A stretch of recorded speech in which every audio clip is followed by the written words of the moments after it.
on reçoit Claire Magan et Nadia Carluet. Bonsoir à toutes les deux. Donc, on va peut-être commencer par une présentation succincte de chacune de vous. On va commencer par Claire Magan. Merci, bonjour et merci beaucoup de m'avoir invité à cette émission. Je travaille pour l'Office français de la biodiversité au sein de la direction de la recherche et de l'appui scientifique. Et je suis en charge de toutes les questions relatives à la gestion quantitative des ressources en eau et de l'adaptation au changement climatique. J'étais chercheur initialement en hydrologie. D'accord. Et Madame Carluet? Oui, bonjour. Moi, je travaille à INRAE au centre Lyon-Grenoble Auvergne-Rhône-Alpes et dans l'unité de recherche Riverly. Et j'ai piloté il y a quelques années maintenant l'expertise scientifique collective sur l'impact cumulé des retenues sur le milieu aquatique. Alors maintenant, on va rentrer dans le vif du sujet. Enfin, qu'est-ce qu'une retenue? Qu'est-ce qu'un plan d'eau? En fait, elles englobent un grand nombre d'objets qu'on définit, les lacs, les gravières, les retenues, et elles ne s'appuient pas forcément sur les mêmes critères. Donc, on n'a pas de définition qui s'impose. On peut en fait avoir différents critères qui vont permettre de classer finalement ces plans d'eau. Un des critères pour définir le plan d'eau, c'est finalement, un des premiers critères, c'est son origine.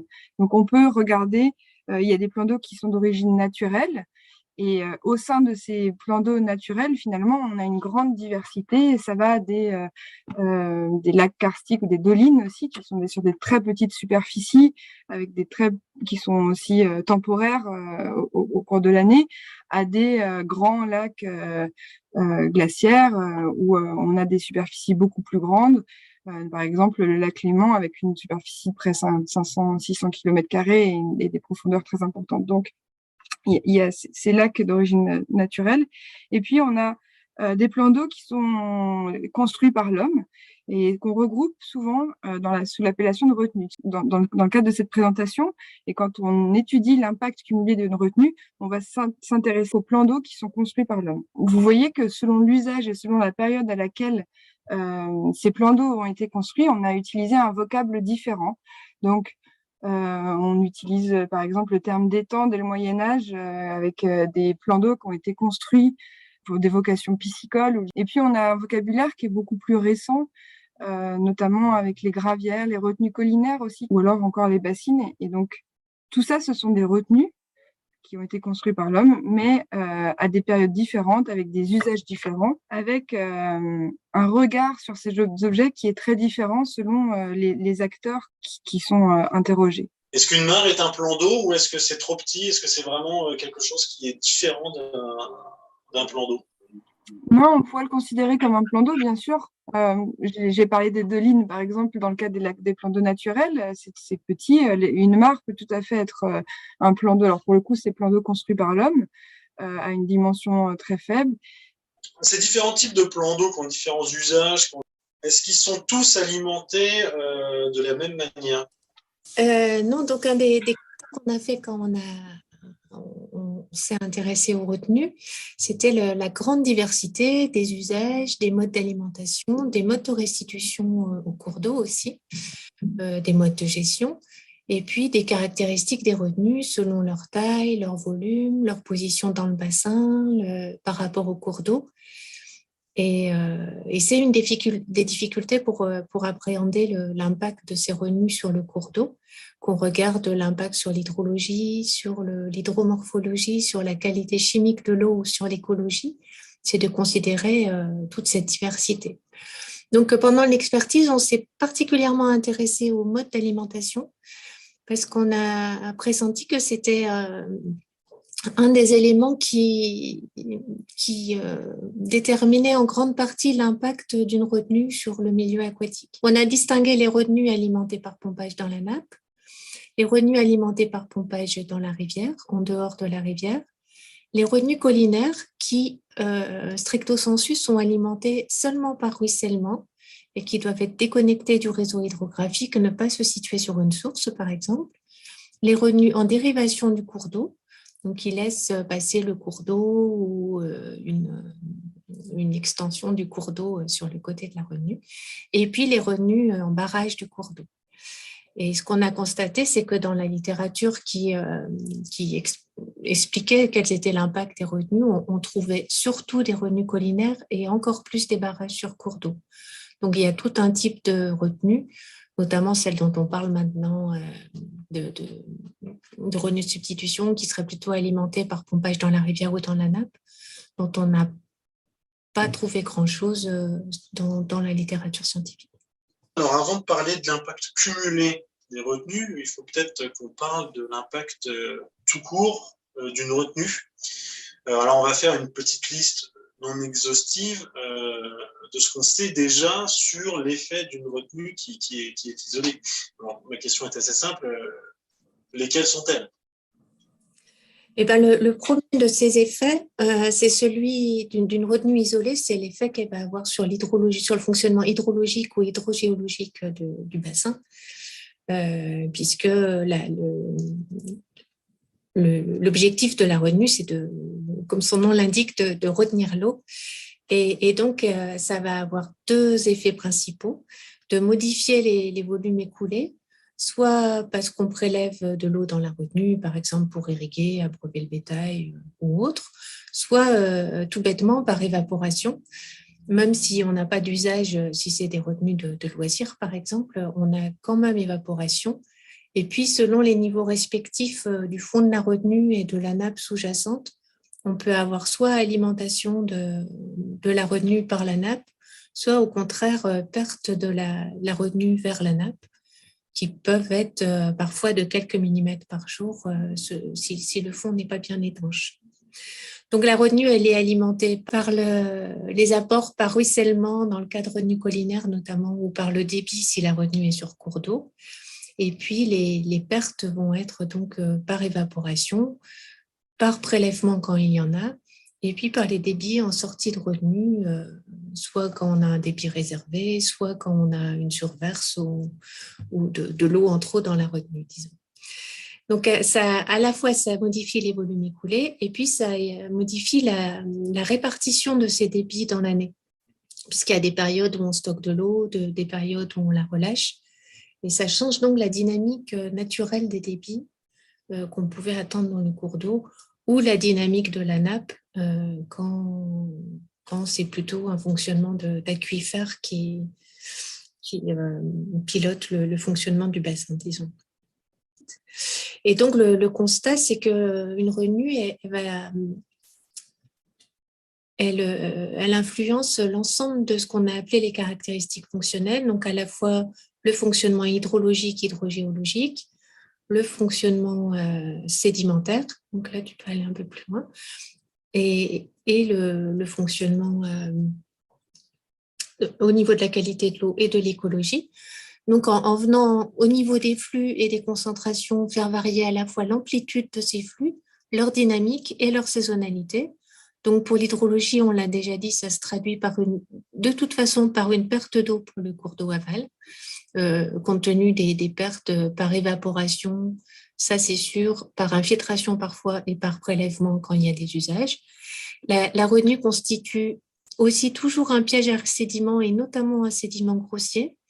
Et donc, ça va modifier le lit du cours d'eau à l'aval, mais on ne sait pas forcément dans quel sens, puisque à la fois, on a une baisse des débits, et notamment des débits forts qui peuvent modifier le fond du lit, et on a moins de transport solide. Donc, selon le cas, ça peut se traduire soit par une incision du cours d'eau, soit au contraire par du colmatage, selon les modifications respectives des débits et du transport solide. Et puis, la retenue va pouvoir constituer des stocks de phosphore, éventuellement d'éléments traces métalliques, de pesticides, mais là-dessus, elles peuvent aussi avoir un rôle de zone tampon parce que les pesticides restant longtemps dans la retenue, ils peuvent être soumis à dégradation, soit par photolyse, par les rayons du soleil, soit au fond de la retenue sur les sédiments. Selon le cas, les retenues peuvent se comporter comme des puits ou des sources d'azote et de phosphore ou de carbone. On constate dans les retenues un risque d'eutrophisation accrue qui ne se propagent pas forcément vers l'aval, mais qui sont assez fréquents dans les retenues, et une évolution de la température et de la teneur en oxygène dissous à l'aval du cours d'eau. Est-ce que tu peux redéfinir très vite le terme eutrophisation, incision et colmatage? Alors, l'incision, c'est quand on a une érosion accrue qui va venir creuser le lit du cours d'eau. Le bilan, disons, est qu'on a plus d'exportation de matières solides, de sédiments qu'il n'y a d'apport. Donc, le lit se creuse. Le colmatage, au contraire, comme les particules grossières sont plutôt retenues dans les retenues, c'est des particules fines qui sortent de la retenue dans le cours d'eau. Et comme les débits sont en moyenne plus faibles, elles ont tendance à se déposer et combler la porosité des substrats, ce qui peut être nuisible notamment aux frayères pour les poissons.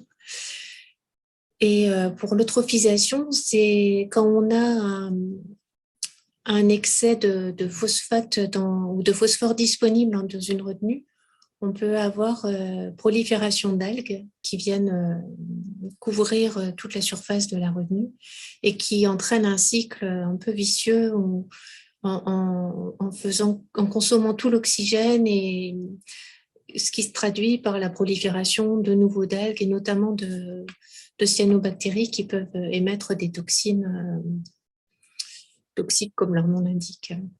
Et sur l'écologie, donc les retenues vont avoir des impacts à la fois à l'aval du cours d'eau, ça on s'y attend, mais aussi à l'amont, quand elles sont un barrage de cours d'eau et coupent les connexions entre l'amont et l'aval du cours d'eau. Et donc ça vient impacter aussi les espèces qui sont à l'amont, en limitant la dispersion des espèces. Et puis, bien sûr, il y a aussi une modification des communautés dans le nouveau milieu qui est constitué par la retenue. Ce qu'on constate de façon générale, c'est que les retenues facilitent l'implantation d'espèces à problème ou d'espèces invasives parce qu'elles servent parfois, il y a des déversements directement dans les retenues. Parfois, elles servent de lieu de production pour ces nouvelles espèces. On voit les effets d'une retenue isolée, mais de manière générique, mais est-ce que toutes les retenues ont ces mêmes effets ou est-ce que ça dépend de certains critères? Eh ben non, donc si on veut prévoir l'effet d'une retenue isolée dans un bassin, il faut tenir compte de trois composantes que sont les caractéristiques du bassin situé à l'amont de la retenue, donc sa géologie, sa topographie, le type de sol, l'occupation du sol et les pratiques agricoles sur la partie agricole, les caractéristiques de la retenue, son volume, la surface, le type d'alimentation qu'on a déjà évoqué, le mode de restitution, est-ce que c'est plutôt par surverse, par moine, est-ce qu'il y a un débit réservé ou pas, la dynamique de prélèvement dans la retenue quand c'est une retenue avec prélèvement, la position dans le bassin, est-ce que c'est plutôt à l'amont du bassin, plutôt à l'aval, est-ce que c'est plutôt sur le cours d'eau ou en dérivation du cours d'eau, voire une retenue collinaire, et puis les caractéristiques aussi du cours d'eau récepteur. Est-ce qu'il a un débit important? Quel est son type de substrat? Est-ce qu'il est sujet à l'érosion? Est-ce qu'il y a des affluents qui vont venir diluer l'effet de la retenue à l'aval de la retenue? Des alimentations diffuses par ruissellement, par exemple. Est-ce qu'on a un cours d'eau en tresse ou pas, très méandré ou pas? Et c'est l'ensemble de toutes ces composantes qu'il faudrait prendre en compte pour pouvoir caractériser ce que va être l'effet d'une retenue isolée. Du coup, alors voilà, on voit les effets d'une retenue isolée. Alors pour les effets cumulés des retenues, déjà la première question, parce que c'est quelque chose qui me semble peut-être un peu plus récent dans la bibliographie, c'est quels sont les résultats, les données qu'on a, les connaissances qu'on a sur ce sujet de l'impact cumulé des retenues. Alors, je vais m'appuyer sur les résultats de l'expertise scientifique collective qui a piloté Nadia jusqu'en 2016. Et puis aussi, je commence aussi à m'appuyer sur les résultats qui sont obtenus par les 8 projets qui sont répartis un peu partout en France et qui travaillent sur l'évaluation de cet impact cumulé, justement. On pourrait avoir envie de dire, on a une densité de retenue de de X retenues par kilomètre carré, ou alors on a une surface cumulée de X hectares par kilomètre carré par retenue, et on en déduit un impact sur l'hydrologie, l'hydromorphologie ou la biologie. En fait, ça c'est trop contexte dépendant et on n'arrive pas à pouvoir directement les relier. En revanche, on voit qu'on a une importance très forte de l'implantation des retenues, alors que vis-à-vis du cours d'eau, mais aussi dans le bassin versant, si on se trouve à l'amont ou à l'aval du bassin versant. Et puis, voilà, des connexions entre les retenues entre elles. Parmi les résultats de cette expertise, c'est qu'on a pu mettre en évidence finalement des modèles ou des outils qui pouvaient être remobilisés pour évaluer cet impact cumulé. C'est là d'où vient l'idée aussi après de ICRA, de l'appel à projet, c'est d'aller tester ces outils. Et oui, ICRA, c'est impact cumulé des retenues sur le milieu aquatique. Et donc, c'est l'appel à projet dont je parlais, où on a sélectionné 8 projets répartis un peu partout sur la France qui avaient cette problématique de retenue. Et le principal effet noté pour la plupart des articles scientifiques qui ont été étudiés, c'est des effets sur les débits annuels. Ils sont particulièrement notables pour le cas des années sèches, où on arrive à avoir des effets des retenues de l'ordre de moins 50% du débit moyen annuel. L'avantage, c'est qu'on avait quand même des outils, et ça permet vraiment de faire différents scénarios et de pouvoir voir l'effet des retenues par rapport à une hydrologie de référence, par exemple, sans aménagement. Sur l'hydromorphologie, pour le coup, et les impacts vont fortement varier en fait dans l'espace et dans le temps. Alors, dans l'espace, puisque selon la position de la retenue dans le bassin versant et selon l'occupation du sol, elles vont plus ou moins réduire les transferts solides. Donc, c'est là où on va parler qu'elles vont avoir un rôle de puits de sédiments. Mais c'est l'évolution de ce piégeage, il va évoluer dans le temps aussi, puisque la retenue va se combler au fur et à mesure par les sédiments. Les retenues sur cours d'eau vont avoir un impact aussi donc sur la morphologie de manière plus globale sur les cours d'eau. À l'issue des projets en cours, en fait, les éléments méthodologiques disponibles en fait, nous incitent à nous concentrer finalement sur les différences de granulométrie amont-aval d'une chaîne de retenue et aussi sur le colmatage. C'est là où finalement on a le plus d'outils pour évaluer l'impact cumulé des retenues en fait. Et peut-être un dernier aspect sur ce compartiment, c'est que on étudie rarement finalement l'effet cumulé des vidanges aussi au sein d'un bassin versant. Or, ça a un impact considérable évidemment sur l'hydromorphologie et sur ce que l'on constate à partir des 8 projets, c'est que clairement le mode de gestion de la retenue a un impact très fort sur ce compartiment. Sur la physico-chimie, on a sur la Haute-Drône, donc un des projets de l'appel à projet ICRA, où on a fait un suivi de température amont-aval d'un chapelet de retenue. Un effet marqué puisque typiquement sur ce chapelet, entre l'amont et l'aval, on a en moyenne 5 degrés de différence sur la température de l'eau.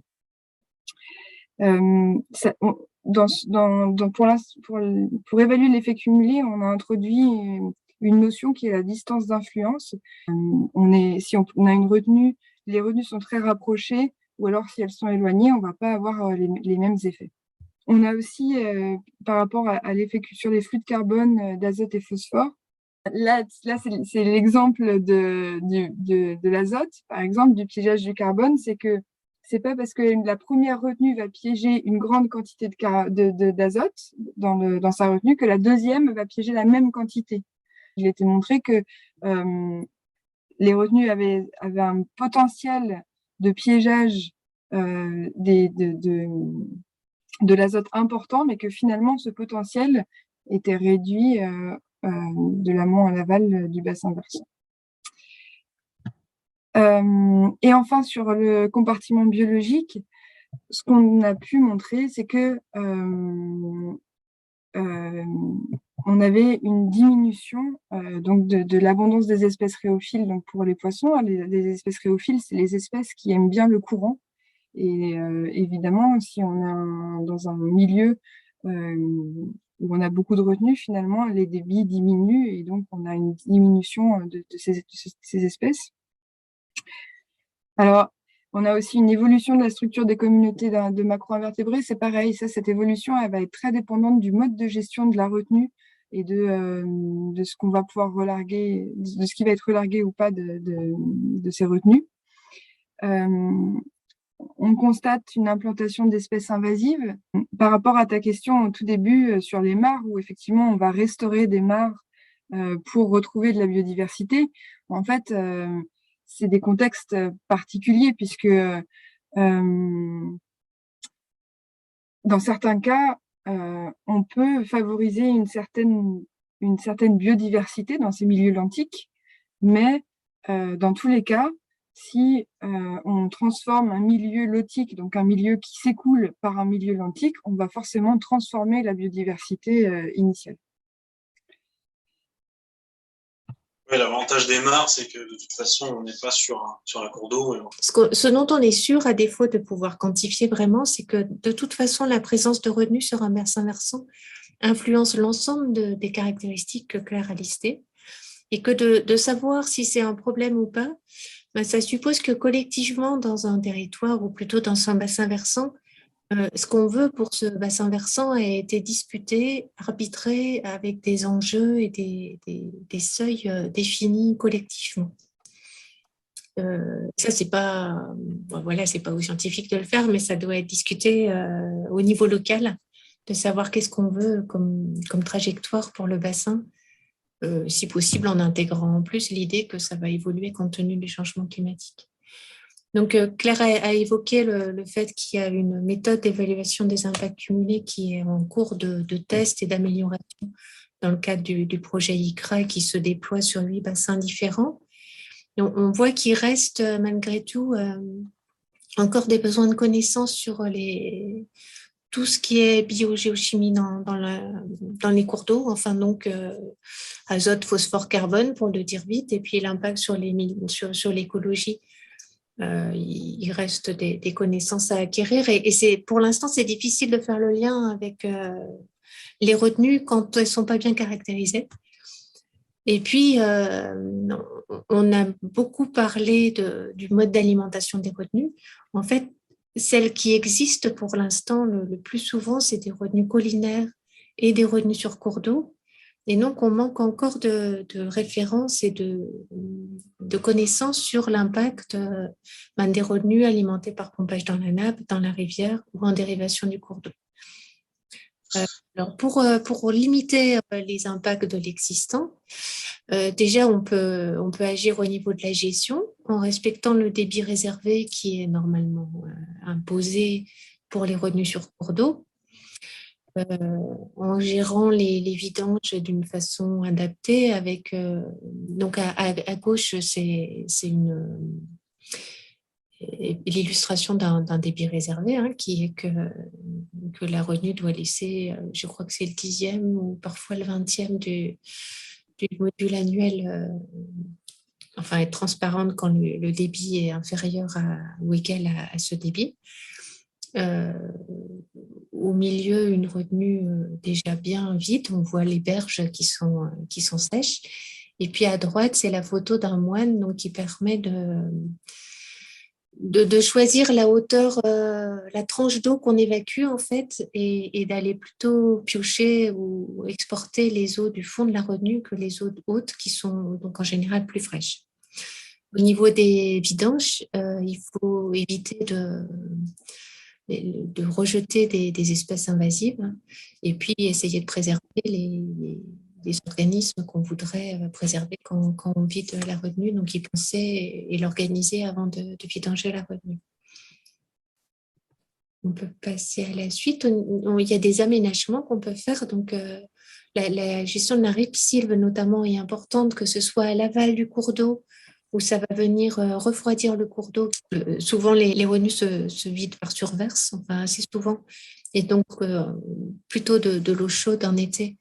Donc, le fait d'avoir un cours d'eau ombragé à l'aval va permettre de refroidir l'eau. Et puis, sur la retenue, ça va permettre de limiter l'évaporation. Et à gauche, vous avez l'illustration de choses un peu moins écolo. Donc, c'est des sortes de billes de plastique qui sont posées sur la retenue pour limiter l'évaporation. qui peut être de plusieurs millimètres par jour en été et du coup contribuer significativement à la baisse du niveau. Pour rejeter plutôt de l'eau froide, on a déjà évoqué donc l'installation d'un moine plutôt qu'une vidange par surverse. Et puis, on peut aussi aménager les berges. Alors là, c'est à différencier selon que c'est une retenue où on n'utilise pas l'eau, une retenue de loisir ou de pêche.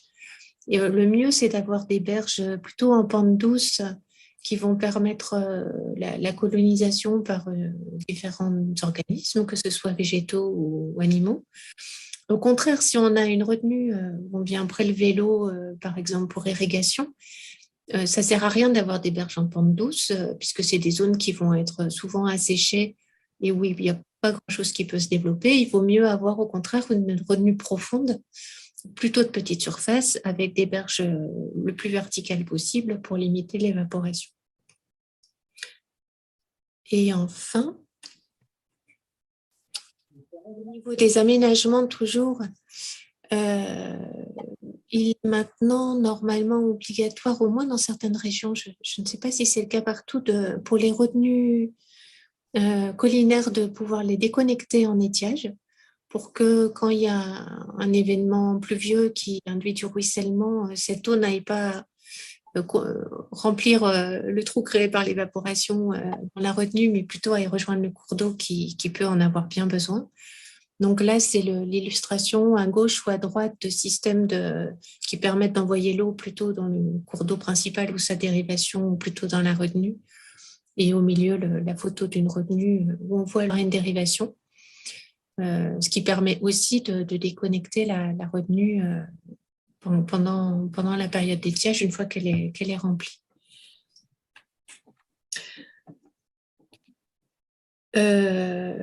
Une des options aussi, c'est de supprimer certaines retenues dont on considère qu'elles sont plus utiles.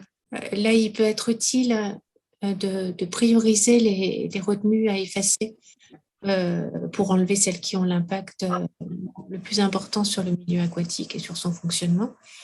Il faut être conscient qu'effacer une retenue, ça ne veut pas forcément dire qu'on va revenir à l'état de pré-aménagement.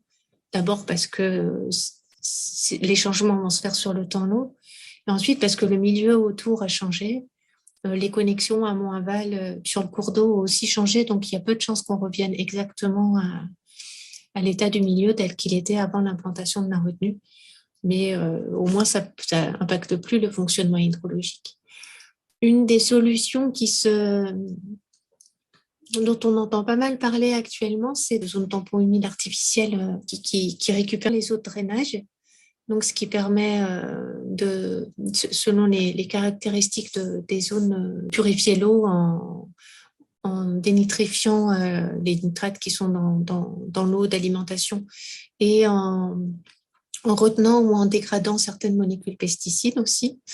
Et puis, donc ça peut être dans une partie amont d'un ouvrage de retenue. Et puis, plus à la voile, d'avoir vraiment une retenue, justement, qui stocke ces eaux de drainage et qui peuvent être utilisées en irrigation quand on en a besoin. C'est séduisant, ça n'empêche que si on en met plein, on retombe sur le problème de la multiplicité des retenues sur le cours d'eau. Le fait de mettre les retenues en dérivation pendant la période d'étiage ou de déconnecter les retenues collinaires, ça permet de limiter leur impact sur le fonctionnement en période d'étiage, ce qui n'empêche déjà pour l'instant les retenues actuellement se remplissent quand même essentiellement en période de haute eau. Et que si on va vers une multiplication de ces ouvrages qui se remplissent surtout en saison hivernale, ça risque quand même de modifier le fonctionnement hydrologique et hydromorphologique, les régimes en fait de fonctionnement hivernaux des cours d'eau, dont on ne connaît pas encore très bien le rôle écologique. Enfin, on sait déjà que ça permet d'inonder les lits majeurs des cours d'eau, de décolmater les frayères, de faire évoluer le lit des cours d'eau qui a des éléments importants dans les débits hauts. on ne sait pas jusqu'où on peut aller. Donc, avant de se précipiter dans ce type de solution, il faut en savoir un peu plus sur ce que peuvent être ces impacts. Et donc, il y a une étude en cours actuellement sur l'intérêt écologique des débits de haute eau pour mieux cerner quels pourraient être les effets d'un recours massif à des revenus de substitution alimentés en haute eau. Oui, merci Claire, merci Nadia pour cette présentation. Une question subsidiaire qui est quand même très importante, c'est le réchauffement, le dérèglement climatique.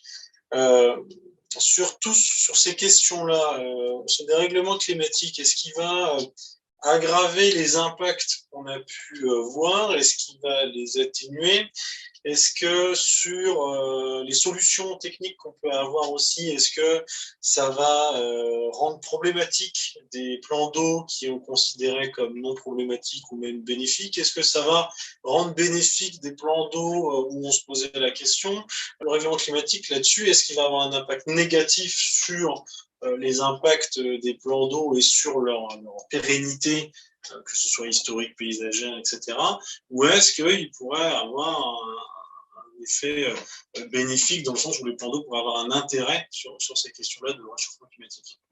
Parmi les deux effets qui sont quand même très probables, où il y a le moins d'incertitude, en tout cas, c'est l'augmentation de la température de l'air et donc aussi l'augmentation de la température, par conséquence de l'eau.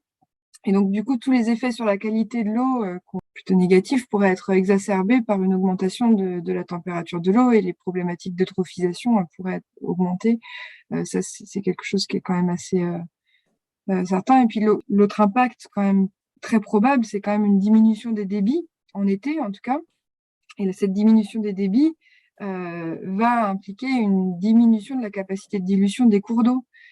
Donc, si on retient encore plus l'eau et qu'on aura des impacts des retenues forcément qui seront d'autant plus importants. Ensuite, de savoir est-ce que du coup il y a des incertitudes sur les précipitations hivernales et donc on sait que les débits vont diminuer en été, mais on ne sait pas si les précipitations hivernales vont pas augmenter. Mais justement, on ne sait pas, donc il y a quand même aussi un risque de non-remplissage des retenues avec le changement climatique. Donc, c'est sans doute pas la solution la plus durable vis-à-vis du changement climatique, en tout cas. On voit déjà qu'il y a des retenues qui ne se remplissent plus dans des chaînes de retenues. Pas loin, on a la Dombe, par exemple, avec des chapelets d'étangs. Les étangs de tête ne se remplissent plus. Et puis, quelle que soit l'évolution des précipitations, on sait que les températures vont augmenter, en été au moins, et donc l'évaporation aussi. Donc, toutes les surfaces de retenue évaporeront plus qu'elles ne font actuellement, sauf si on met des billes partout. Il y a un point important, c'est que à noter aussi, c'est que les bassins versants, en fait, où il y a une grande quantité de retenue, on voit bien que sur des années consécutives sèches, ils sont soumis aux mêmes restrictions d'usage que les autres bassins versants. Donc, ça ne permet pas d'endiguer finalement des périodes de grande sécheresse, en fait. Et surtout, et surtout les sécheresses récurrentes. D'accord, ok. Donc, un avenir incertain, mais qui s'annonce assez sombre pour les plans d'eau et la durabilité la pérennité de certains. On a déjà des pistes de réflexion, mais à voir ce que ça donne plus tard. Donc, ce soir, nous accueillons le syndicat qui sévit sur l'Aveyron amont. Alors, donc, il y a notamment son président, Monsieur Artus. Monsieur Artus, pourriez-vous vous présenter ainsi que votre structure en quelques mots, s'il vous plaît? Oui, bonsoir à tout le monde. Très heureux de participer à cette émission. Le syndicat mixte bassin versant Rivière-Aveyron, c'est un syndicat qui a été créé il y a quelques années. Il s'étend sur une superficie de 1560 km, 100 000 habitants, une région, 3 départements, 83 communes, 14 PCI, dont deux agglomérations. Voilà en quelques phrases l'étendue. Et puis c'est une équipe technique derrière, de techniciens, une directrice transversale et de nombreuses activités. L'activité dont la GEMAPI, bien sûr, au sein de ces différentes actions. On retrouve des missions basiques, c'est-à-dire l'entretien des cours d'eau, l'aménagement, par exemple, des points d'abreuvement, la gestion des embâcles, bien sûr, la préservation également des zones humides, la mise en valeur du territoire, la gestion des plans d'eau également fait partie d'une action extrêmement importante dont on parlera tout à l'heure, ou plutôt Vincent nous parlera d'autant mieux, et également dont M. Rigal, le maire de la Fouillade. Là, nous sommes sur de la valorisation et la communication, la complément GEMAPI, si je puis dire, voilà, avec notamment la mise en valeur des vallées, c'est la photo au bas à gauche. Également une démarche importante autour de la sensibilisation à travers des actions tout au long de l'année. Pas moins d'une soixantaine d'écoles vont profiter de Mon école, mon cours d'eau. Et là, c'est une sensibilisation extrêmement importante avec une réactivité entre les enfants, les parents et de nombreuses activités également autour de l'eau. Le suivi également, le suivi de la qualité, hein, c'est une action aussi qui nous occupe et qui nous est très chère. Quels sont les besoins d'action qui ont été à l'origine de votre syndicat? Si vous voulez, nous avons travaillé, nous avons mis 4-5 ans pour regrouper 3 syndicats, Haute-Vallée, Moyenne-Vallée et Basse-Vallée. Et aujourd'hui, nous mesurons la complémentarité dans l'action, le travail en bassin versant sur des volets extrêmement importants, hein, comme que sont la pollution, bien sûr, la gestion, mais aussi la prévention des inondations. Et c'est peu de le dire aujourd'hui avec les précipitations que nous subissons. Également, bien sûr, la gestion des milieux, on le voit avec des plantations de haies, la surveillance également de la pluviométrie et une meilleure connaissance de son environnement et de ses cours d'eau. Très bien. Finalement, quels sont les problèmes que vous avez avec les retenues sur votre territoire? Le premier contrat que nous avons signé avec l'État, c'est le contrat des Sereines. Et sur les contrats Sereines, nous avons un sujet extrêmement intéressant puisque ça a été notre laboratoire pour créer notre contrat Rivière-Aveyron. Voilà. Donc sur ce bassin-là, c'est un peu la part privilégiée où Vincent s'épanouit pleinement parce qu'il connaît très bien ce terrain. Et comme je disais, M. Rigal tout à l'heure nous en parlera d'autant mieux qu'il est agriculteur, éleveur et utilise ces retenues. Et ces retenues font partie historiquement d'un secteur de territoire qui pratiquait la culture du tabac, où il y avait un grand besoin d'eau. Et nous étions donc il y a déjà une soixantaine d'années. Et en quelques années, on voit combien, bien sûr, ces retenues se sont transformées. Et aujourd'hui, la question de fond, c'est quid de leur devenir, point par point. Et ça, c'est un travail extrêmement intéressant avec toute la réorganisation de l'agriculture, toute la réorganisation, y compris des méthodes culturales. Et là, on en ressent aujourd'hui les bienfaits du travail accompli et la capacité aussi des agriculteurs de se mobiliser et de faire de ce handicap des atouts. Voilà, un terrain ou un secteur où il n'y a pas d'eau, c'est un véritable handicap. Là où il y a de l'eau, c'est une richesse. Donc c'est ça l'enjeu, c'est de bien mettre en avant ces richesses sur notre territoire et point par point pour qu'on maintienne des pays vivants, habités par des agriculteurs et avoir un environnement vivant et extrêmement accueillant. Donc sur la question des retenues, finalement, quelles sont les actions menées par votre structure? Alors, je vais passer la parole à Vincent qui va vous développer notamment tout le travail qui est fait à l'occasion des différents COPI. D'accord, donc Vincent Lavergne, je suis chargé de mission espace rural au SMBV2A. Donc, je suis particulièrement ce dossier relatif à l'impact cumulé des retenues d'eau.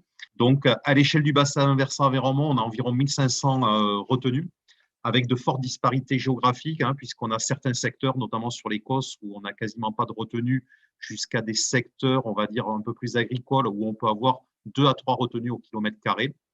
Ce sont des retenues, comme disait notre président, qui ont été construites majoritairement il y a 50-60 ans, pour répondre à des besoins. Monsieur Artus a évoqué le besoin lié notamment au tabac. Faut savoir aussi qu'on est sur un département très concerné par l'élevage, en l'occurrence l'élevage bovin, et tout ça nécessite d'avoir des fourrages. Et bien souvent, les retenues participent à sécuriser ces productions de fourrage. Souvent, des exploitations moyennes qui font souvent 50 à 70 hectares ont quelques hectares de maïs. Je pense notamment aux exploitations en système bovin-lait. Donc, ces quelques hectares de maïs, ils ont besoin d'être irrigués pour derrière produire donc, du maïs en silage qui servira à nourrir notamment les animaux. Faut savoir aussi qu'on a beaucoup de retenues aujourd'hui sans usage, hein, c'est-à-dire qu'en moyenne, on a 50% des retenues présentes qui sont utilisées, principalement pour l'activité agricole, mais on a l'autre moitié qui n'est pas utilisée. Et malgré ça, on a aujourd'hui quand même des demandes assez importantes de création de nouvelles retenues. Alors, Monsieur Artus parlait tout à l'heure du bassin versant des Sereines. Hein. Donc, on va illustrer dans les diapos qui vont suivre un petit peu qu'est-ce qu'on a fait sur ce bassin versant. C'est un bassin versant effectivement pilote où on met en place des actions depuis maintenant quelques années. Ces actions sont confortées notamment au niveau des études par l'appel à projet ICRA de l'OFB dont parlait Claire Magan tout à l'heure. On fait partie avec nos homologues du bassin du Jaoul juste à côté, donc Épage-Vior, d'un des 8 lauréats de l'appel à projet. Et sur ce bassin des Sereines, notamment, on a pu mettre en exergue pas mal d'altérations dues à l'impact cumulé des plans d'eau, notamment sur l'hydrologie. Alors, on ne fait pas tout à fait le même constat qu'a fait Claire tout à l'heure sur l'aggravation notamment des problématiques de débit moyen. Nous, sur le débit moyen, aujourd'hui, d'après nos modélisations, on n'a pas de problématique particulière. Par contre, l'impact cumulé des plans d'eau est très visible, notamment à l'étillage, et notamment sur certains indicateurs d'étillage. Je pense notamment au QMNA5, où, d'après les modélisations hydrauliques que l'on a, l'impact des retenues ferait baisser effectivement cet indicateur à l'étillage de 20% à l'exutoire du bassin versant des Sereines. Donc, moins 20% effectivement d'eau l'été. Bien sûr, en lien avec l'évaporation et les prélèvements liés. Je finis sur des effets effectivement sur la thermie, réchauffement de l'eau par les retenues, on va l'illustrer tout à l'heure. Problématique aussi de qualité de l'eau, avec notamment la problématique des cyanobactéries qui, dans les retenues, trouvent des terrains ultra favorables, hein, des eaux chaudes, de l'ensoleillement, des nutriments aussi qui arrivent. Voilà, et on sait que ces cyanobactéries peuvent poser potentiellement des problèmes. Et enfin, sur l'hydromorphologie, on constate notamment sur ce bassin versant des Sereines, même si on n'a pas pu le mesurer très concrètement, mais c'est quand même assez visuel, des problématiques de sédimentation, hein, c'est-à-dire qu'on a beaucoup de retenues qui se comblent avec du sable, des vases, etc., et des problématiques effectivement de transfert solide. Quelle est votre action sur le sujet des retenues, justement ? Alors, sur le sujet des retenues, on va illustrer avec ce qu'on fait justement et ce qu'on a fait et qu'on continue à faire sur le bassin versant des Sereines. Donc, on a mené des études, notamment des modélisations hydrologiques. Donc, ça, on a commencé à le faire en 2014. On réalise aussi tout un tas d'études thermiques. Et toujours dans le cadre de ce projet, on mène aussi des études biologiques, en l'occurrence par la truite fario. Alors, je me dois de vous dire qu'autant sur les aspects hydrologiques que thermiques, les éléments dont on s'y dispose sont quand même assez concluants, assez pertinents et permettent d'expliquer des choses. Autant sur les aspects biologiques, c'est un peu plus compliqué avec la truite fario, puisque tout ça nous a amené à faire des pêches électriques. On a malheureusement pas toujours retrouvé la truite fario sur beaucoup de pêches, y compris sur des secteurs qui n'étaient pas influencés par des plans d'eau, qui étaient normalement des secteurs témoins. Et donc, on a une problématique aujourd'hui, notamment de pression confondante, qui fait que c'est compliqué effectivement d'étudier l'impact cumulé des plans d'eau et l'impact notamment biologique sur la truite. On met en place aussi des opérations de communication sensibilisation. C'est quelque chose de très important. Nos propriétaires de plans d'eau, vous l'avez compris, ce sont des exploitants agricoles, mais pas que. Donc, on a réalisé un guide, là aussi en partenariat avec nos homologues du bassin versant du Vior. Et on a organisé également une journée technique en 2017 avec l'ensemble des propriétaires des plans d'eau qui étaient conviés, dans le but de leur donner des petits conseils aussi pratico-pratiques et de les amener notamment sur les deux autres actions dont je vais parler, à savoir les diagnostics de plans d'eau et notamment les travaux d'optimisation environnementale. Donc, effectivement, le diagnostic, c'est la première étape. L'idée, notamment en partenariat avec la Chambre d'agriculture de l'Aveyron, ça a été de proposer effectivement ces états des lieux aux propriétaires volontaires, qu'ils soient exploitants agricoles ou non exploitants, pour voir avec eux quel était l'état de leur retenue, quelle était l'utilisation ou pas de la ressource, quels étaient les projets qu'ils pouvaient avoir, et essayer de leur proposer aux besoins des travaux d'optimisation environnementale. Alors, je me dois de vous dire aussi qu'on est dans un cas de figure sur le bassin des Sereines et plus généralement sur l'Aveyron, où on a une forte attache patrimoniale, notamment par rapport aux plans d'eau. Effectivement, même sur les plans d'eau sans usage, où on pourrait se dire qu'il pourrait être finalement aisé de proposer un effacement, beaucoup de propriétaires s'y opposent. C'est souvent pour des raisons affectives, familiales. Ils ont toujours vu ce plan d'eau. Ce sont des plans d'eau où ils ont pêché quand ils étaient enfants avec leur grand-père. Ils sont aujourd'hui eux-mêmes grands-pères, mais c'est des choses qui ne parlent pas, l'effacement. C'est pour ça qu'on se doit de proposer d'autres solutions. Et les solutions qu'on a testées, notamment, c'est des solutions de mise en dérivation ou d'installation d'un moine et d'un filtre à gravier. On va les illustrer tout à l'heure à travers deux chantiers vitrines que l'on a réalisés sur la commune de La Fouillade. Derrière ces chantiers vitrines, l'idée, c'était effectivement de montrer ce qu'on pouvait faire et essayer de proposer des actions de manière un peu plus importante d'optimisation environnementale. Il vous faut savoir qu'aujourd'hui, au titre du deuxième pilier de la PAC, dans le PDRR actuel, il existe en Occitanie une mesure qui permet d'aider les exploitants agricoles, c'est la condition, il faut être par contre exploitant agricole, à optimiser environnementalement leur plan d'eau, c'est-à-dire à mettre en dérivation le plan d'eau ou à installer un moine, et ces travaux sont possiblement aidés à hauteur de 80%. Voilà. Donc, on essaye de faire valoir cette action et en fonction des secteurs, ça marche plus ou moins bien pour inciter effectivement les exploitants qui le souhaitent, qui le peuvent, à réaliser ces travaux dont on va parler tout de suite de manière très concrète. Pour votre information, ce dispositif est très lié à la PAC, donc il va être terminé dans quelques mois. Et on est notamment très regardant à l'avenir par rapport à la future PAC pour savoir si ce dispositif pourra être maintenu ou pas dans les mêmes conditions, notamment au niveau du nouveau programme national. Très bien. Donc, pour ceux à qui serait échappé, la PAC, c'est la politique agricole commune qui a été en discussion et donc on va avoir une nouvelle application dans l'année à venir, je pense. Exactement. Donc, nous allons passer finalement faire un focus sur la commune de La Fouillade avec l'intervention de Monsieur Rigal. Monsieur Rigal, je vous laisse vous présenter ainsi que rapidement donc, le contexte de votre commune et de ses plans d'eau. Oui, bonjour à tout le monde. Donc, au niveau, pour présenter la commune de La Fouillade, c'est un bourg rural, un bourg-centre, ce qui veut dire chez nous, il y a 1200 habitants, mais qui a un petit bassin de vie autour de 7000 habitants à peu près, où c'est qu'il y a tous les services. Et donc, plus personnellement, donc, je suis évidemment maire, mais je suis aussi propriétaire d'un plan d'eau et agriculteur en élevage bovin-lait bio depuis quelques temps, depuis 2009 en bio. Voilà. Pour revenir à ce qu'a dit M. Artus au début, effectivement, dans les années, on va dire 70-80, il s'est fait beaucoup de lacs parce que c'est une région quand même où les sols sont quand même n'ont pas de gros potentiel, très, très sableux.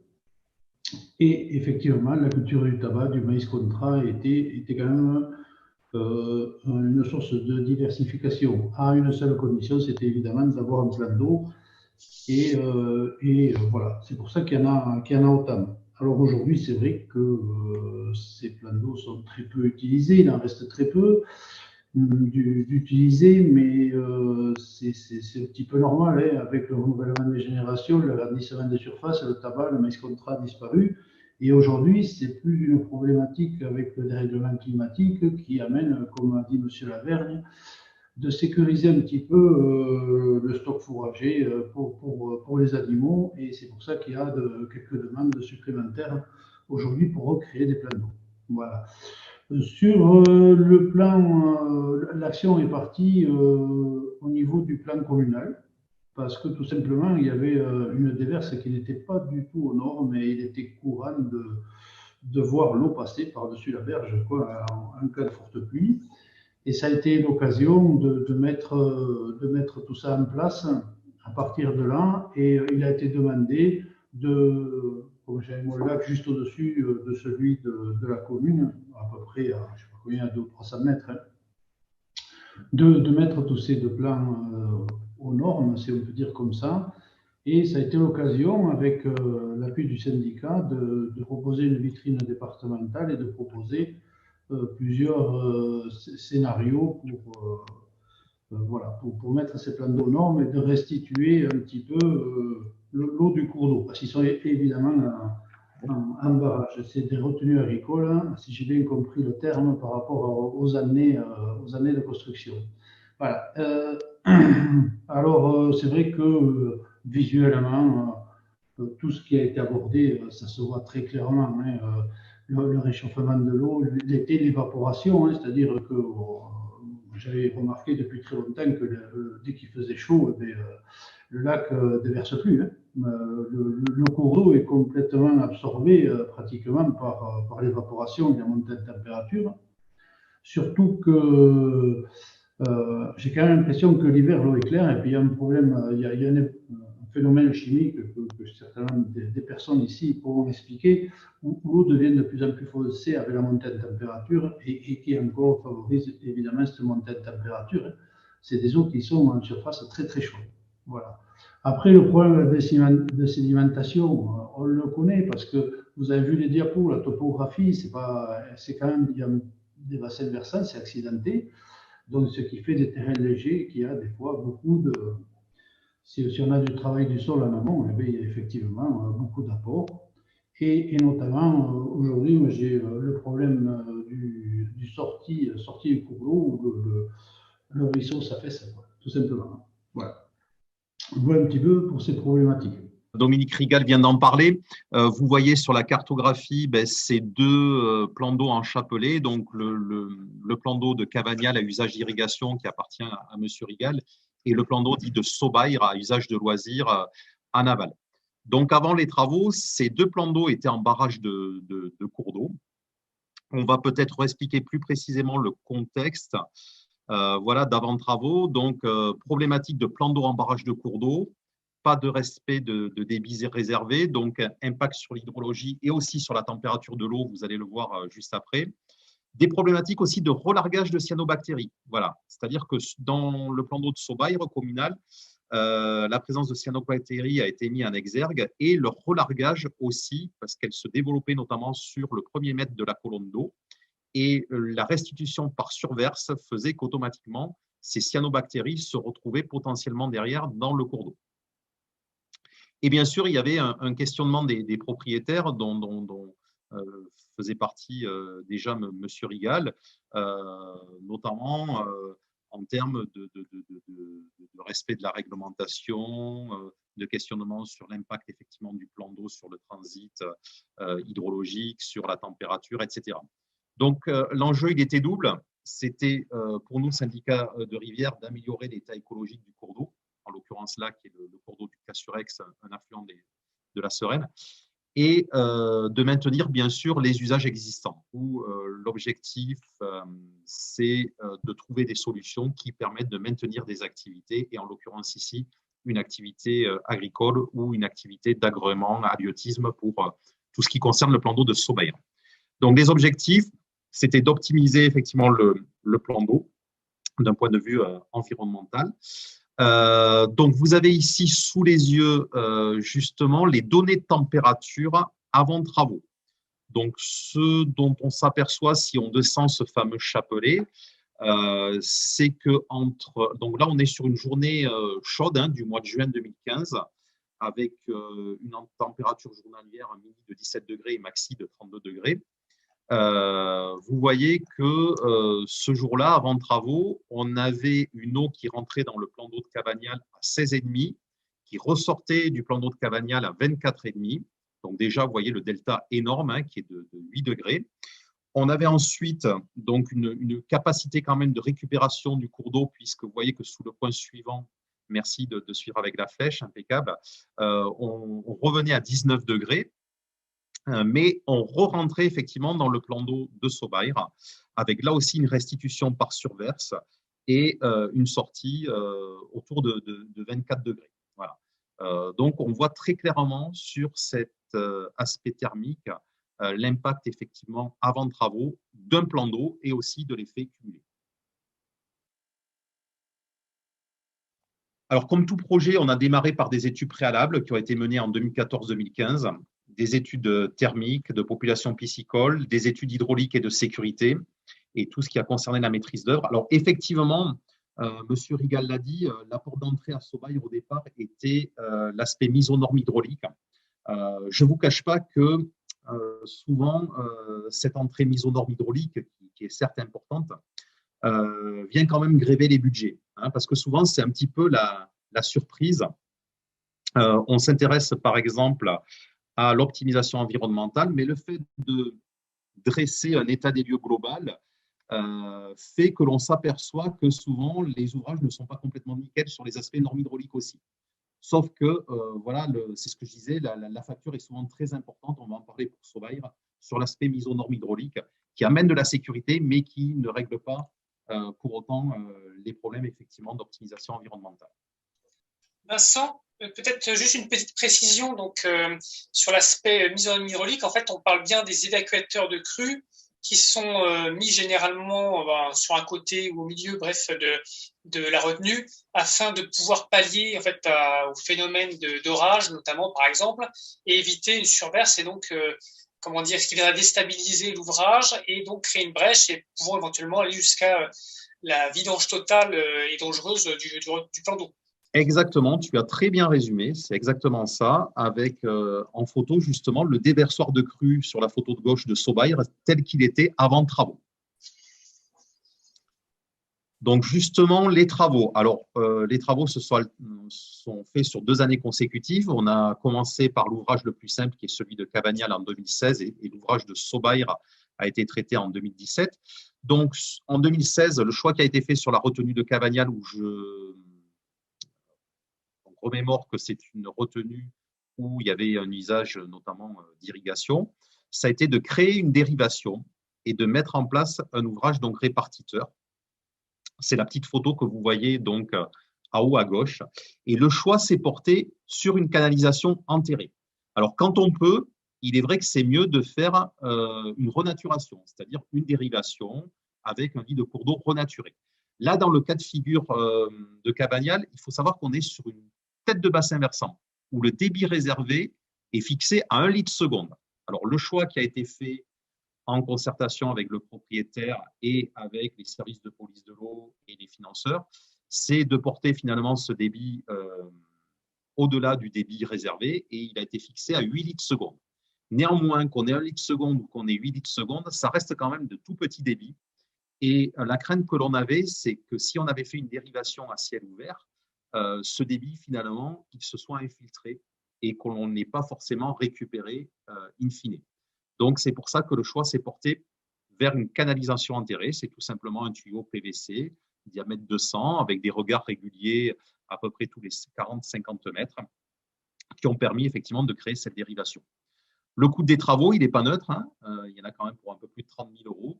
On a eu la chance quand même d'être bien accompagné sur ce dossier par l'Agence de l'eau notamment et la région Occitanie. Alors ensuite, on en vient à la retenue de Sobaïr. Donc là, pour des raisons de problématiques techniques et foncières, on n'a pas pu faire une dérivation. Donc le choix s'est porté sur la construction d'un moine. Ça a été évoqué tout à l'heure par la personne de l'INRAE. Donc, c'est une solution. Le moine, on va voir dans une diapositive suivante qu'est-ce que c'est exactement, mais effectivement, tu le montres en photo au moment de la pose. Donc, on a posé effectivement un moine. On a construit un nouveau déversoir de crue. Donc, c'est le bel ouvrage que vous avez en photo, bétonné à gauche. Voilà, donc ça, c'est venu effectivement en plus.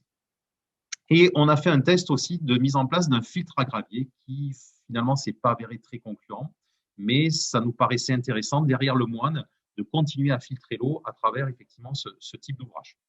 Alors là, au niveau des éléments financiers, on est dans des coûts quand même assez importants. Vous voyez, plus de 165 000 €. Là-dessus, le moine lui-même, c'est-à-dire l'équipement d'optimisation environnementale, il coûte à peu près 40 000 €. Ça veut dire que tout le reste est dû à des travaux de mise aux normes hydrauliques. Le plan de financement a été quand même heureusement intéressant là aussi. On a profité des aides de l'État, de l'Agence de l'eau et de la région. Et la commune a autofinancé effectivement les travaux. On va avancer sur la diapositive suivante qui reprend justement un petit peu le schéma d'un moine. Un moine, son but, c'est quoi? C'est plutôt que de restituer en surverse, de capter le débit réservé au niveau de la colonne d'eau à la hauteur que l'on souhaite.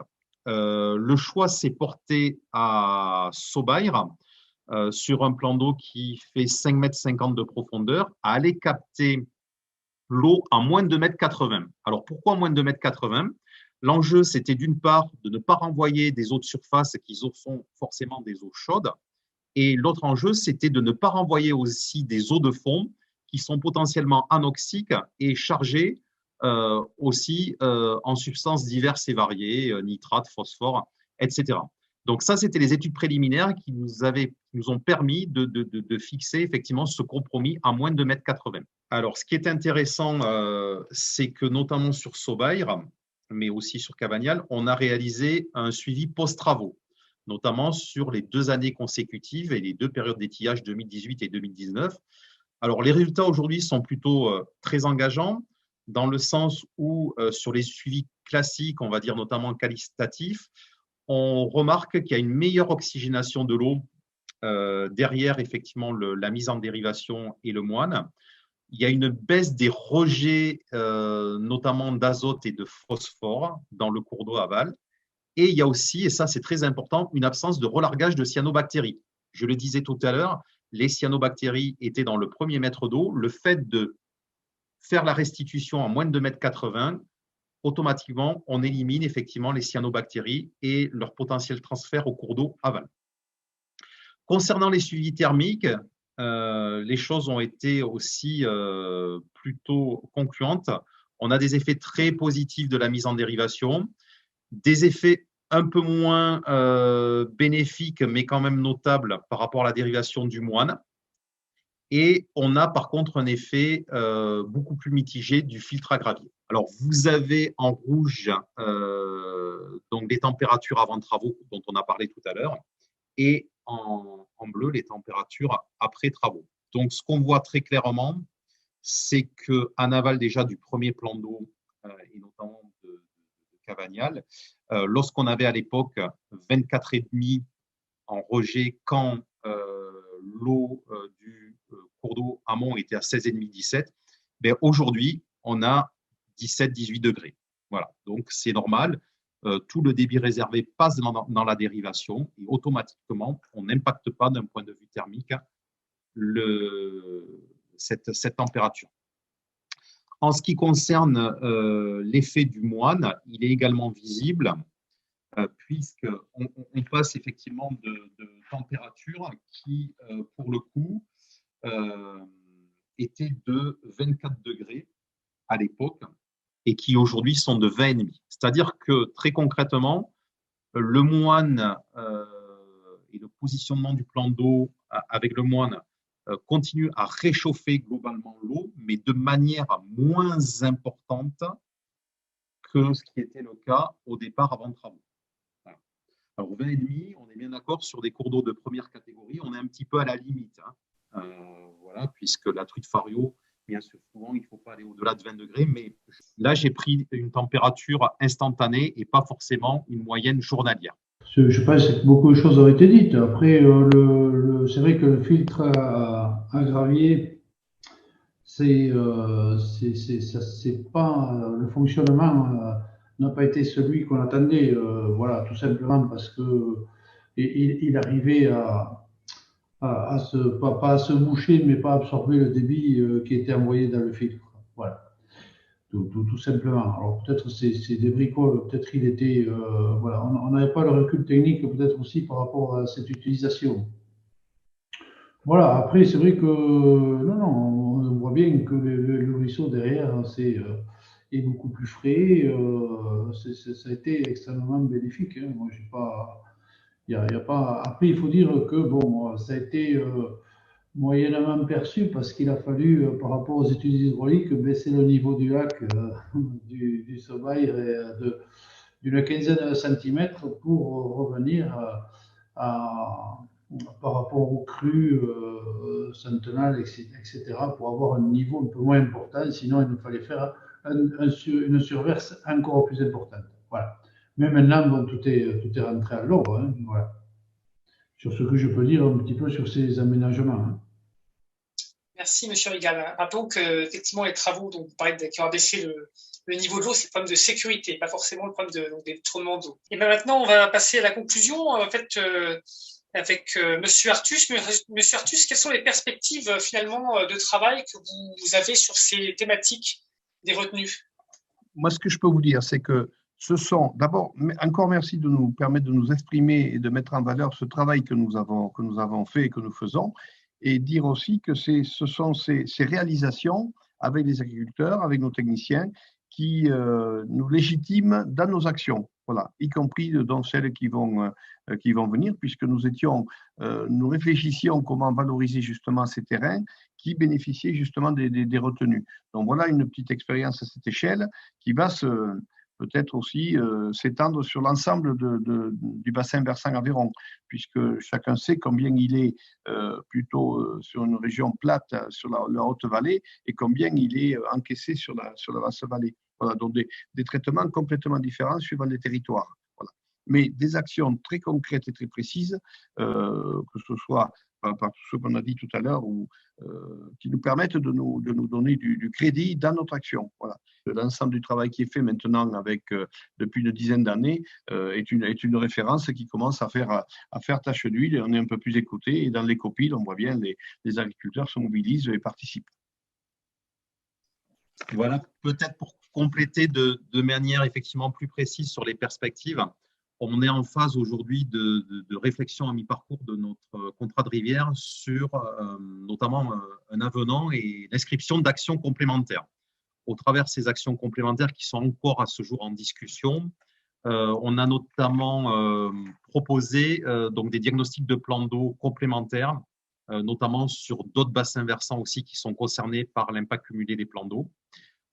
Bien entendu, je le disais aussi tout à l'heure, on attend un positionnement de la nouvelle PAC à travers le futur PSN, en espérant que cette mesure d'aide à l'optimisation environnementale de plans d'eau soit maintenue. On souhaite aussi engager des tests de gestion optimisée des plans d'eau sur un sous-bassin versant pilote là, de la Sereine, sur l'exemple de ce qui a été fait récemment chez nos voisins ternais sur le bassin du Cossels par le syndicat mixte du bassin rivière Tarn-Aval. Voilà, le but, c'est d'essayer de faire des soutiens d'étiage depuis des retenues sans usage. Voilà. Et bien entendu, on va prendre en compte les conclusions de l'appel à projet de ICRA de l'OFB qui est encore en cours, hein, dont les conclusions devraient arriver courant d'été et début d'automne. L'objectif, c'est de capitaliser aussi, voir qu'est-ce qu'on pourrait mettre en œuvre, et notamment en lien avec ces perspectives qu'on a évoquées de réchauffement climatique. Et dernière chose, au-delà de cet aspect utilisation de la ressource en eau et notamment plan d'eau, il nous semble très important de continuer à accompagner les exploitants agricoles et notamment en partenariat avec divers organismes, parmi lesquels la Chambre d'agriculture, sur notamment les techniques conservatoires des sols. Effectivement, c'est très important de travailler, nous semble-t-il, sur ces aspects agronomiques où l'enjeu, c'est effectivement de maintenir des sols en bonne qualité pour que ces derniers soient résilients et puissent maintenir aussi le maximum d'eau avant même de penser à aller créer de nouvelles ressources. Juste, pour pas être très lourd, mais moi je voudrais vous saluer, dont le président, M. Artus, vous-même et vos équipes, pour le travail que vous faites. Vous êtes les seuls aujourd'hui à proposer des animations sur les nouvelles pratiques agricoles, que ce soit à travers des diagnostics érosion, sur le semi-direct, le non-labour. Donc moi je vous félicite pour ces actions-là, parce que c'est vrai qu'aujourd'hui, c'est pas encore tout à fait rentré dans les mœurs. Et voilà, je voulais vraiment vous féliciter pour toutes les actions que vous faites en dehors des plans d'eau, mais qui les servent quand même. Voilà.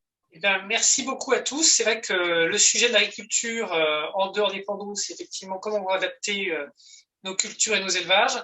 Et donc, toutes ces belles perspectives sont en face de nous. Il reste beaucoup à faire. On a une autre émission qui a été faite sur l'eau et l'agriculture. On a parlé du sujet, effectivement, de l'adaptation des pratiques agricoles, que je vous invite à regarder pour compléter cette émission sur les plans d'eau.